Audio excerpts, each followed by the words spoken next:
Hello guys, good morning. Welcome sa panibagong unboxing. Kagigising ko lang, excited dahil may dumating na naman tayong package. Bagong games to, papakita ko sa inyo. Ito, kararating lang. Ayan na. Assassin's Creed Deluxe Edition.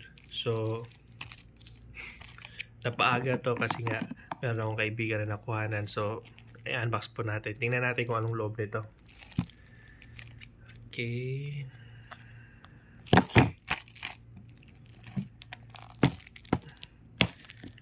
Actually, Spider-Man dapat ang bibiling ko, kaso wala akong makitang stock.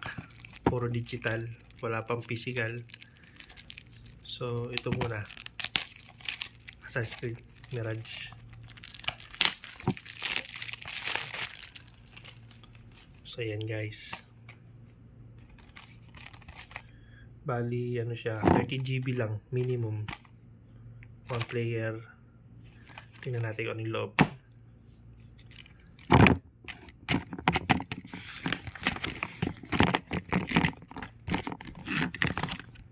So, ayan guys, meron siyang pre-digital pack. Meron siyang deluxe pack. Ayan o. Assassin's Creed skin. Yung sword, tsaka yung knife niya. Tsaka yung digital bonuses. Ayan. Meron pang isa. Yung DLC niya. Yung The 40 Thieves bonus quest. Ayan. Yan lang kasama niya.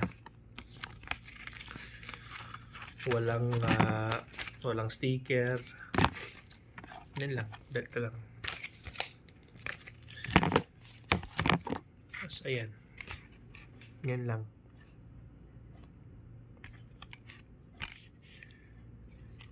So, naghahanap ako ng steelbook. Yung pala kasama na siya sa collection edition. So, kay gising ko lang talaga nung dumating to. Excited akong unboxing para maipakita ko sa inyo kung anong laman ng Assassin's Creed Mirage. So guys, thank you. Please subscribe and share sa aking channel para sa next content. Thank you. God bless.